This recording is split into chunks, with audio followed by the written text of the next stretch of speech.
Dans cette maison, on peut laisser sans crainte un bébé seul dans une pièce. Un système de télévision et d'écoute permettra de le surveiller en permanence. Sur le toit, une station météo analyse les conditions atmosphériques, température, vent, pluie, lumière. Elle commande directement le chauffage, les stores, l'éclairage. Quand le propriétaire rentre au volant de sa voiture, les portes du garage s'ouvrent aussitôt. Mais si la voiture est sale, les jets sous pression jaillissent instantanément pour un lavage automatique. Un rideau de chaleur aux infrarouges permettra le séchage. Dans le jardin, au moment le plus propice, la tondeuse se met en marche, seule, et assure, seule, la tonte de la pelouse.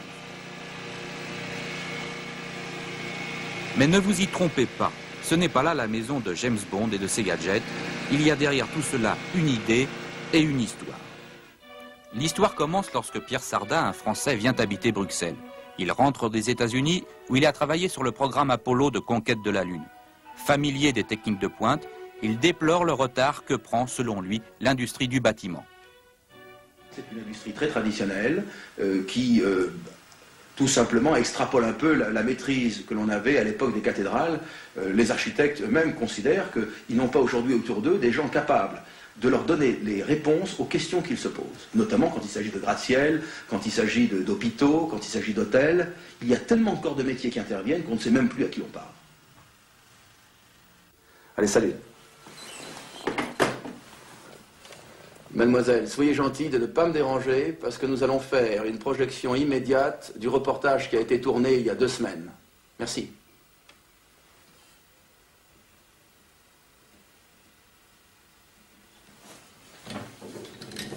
Voulant apporter du sang neuf à l'industrie du bâtiment, Pierre Sardin fonde alors une société, l'IHS.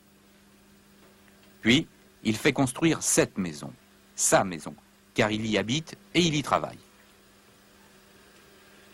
En réalité, il s'agit tout autant d'une vitrine de démonstration et d'un laboratoire où l'on fait appel à la microélectronique la plus évoluée.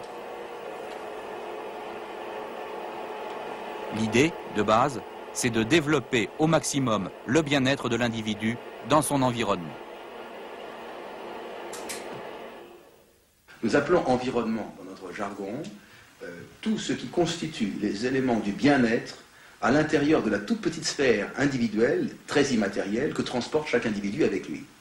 Et les éléments du bien-être, ce sont la lumière du soleil, la lumière électrique, la température, l'humidité, tous les éléments de communication avec le monde extérieur, comme le téléphone, la télévision, les éléments de communication intérieure. Le secret de cette maison, c'est qu'elle a un cœur, cette boîte, un ordinateur pas plus grand qu'une petite valise.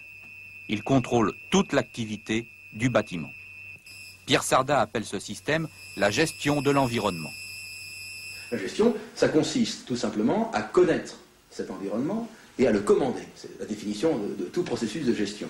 Le connaître, eh bien, grâce à un certain nombre de détecteurs, de renifleurs d'environnement, si vous voulez, des thermomètres, des hygromètres, des radars, toutes sortes de systèmes électroniques, nous pouvons, à l'intérieur d'un ordinateur, donc, collecter l'ensemble des informations participant au bien-être des individus et nous pouvons traiter ces informations de telle manière que les individus obtiennent la meilleure qualité de vie possible.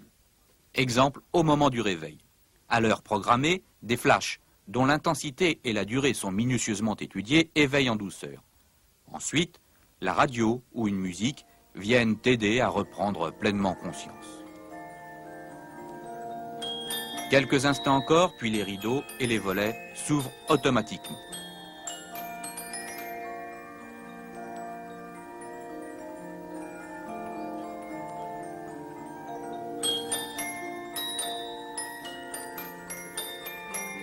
Un ordre à l'ordinateur et, sans quitter son lit, on fait couler son bain. La machine veille à ce que l'eau soit bien chauffée à la température souhaitée. Pendant ce temps, à la cuisine, le café se prépare, seul bien sûr.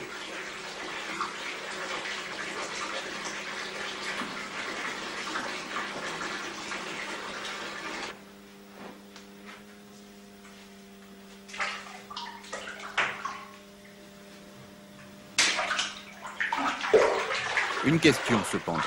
Le réveil électronique, le radio-réveil, le thermostat autorégulé, la cafetière à télécommande, tout cela existe déjà. Alors, où est la nouveauté? La nouveauté est dans l'intégration de tous ces services.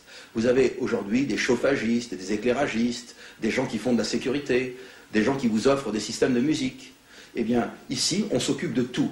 De la tonte du gazon au téléphone, de la régulation de température à la sécurité anti-vol, du réveil matin à la musique d'ambiance.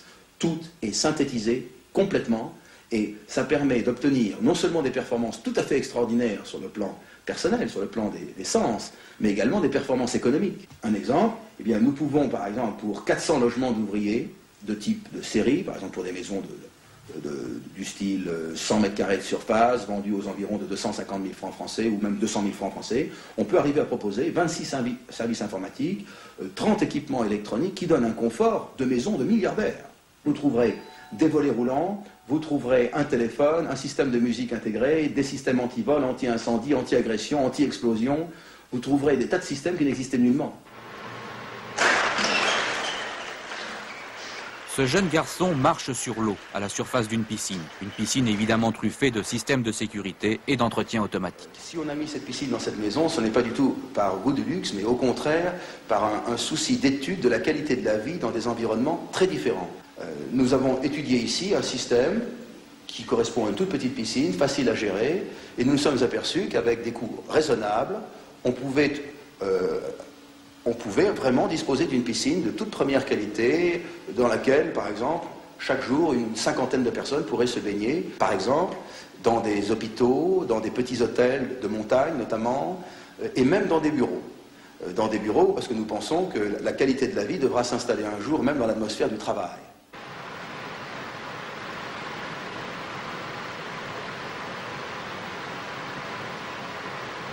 En fait, ce système s'adresse à un marché très précis, mis à part quelques palais des 1001 nuits. Il vise les bâtiments dont les usagers exigent un confort poussé, une efficacité sans faille, une sécurité particulière.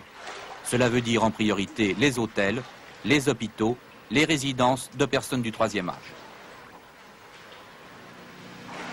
Au niveau individuel, cependant, l'irruption de l'ordinateur dans le quotidien le plus banal inquiète quelque peu.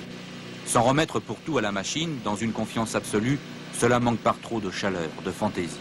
En poussant à peine le système, on pourrait très bien vivre sans contrainte domestique 24 heures sur 24. Mais est-ce bien là la qualité de la vie ?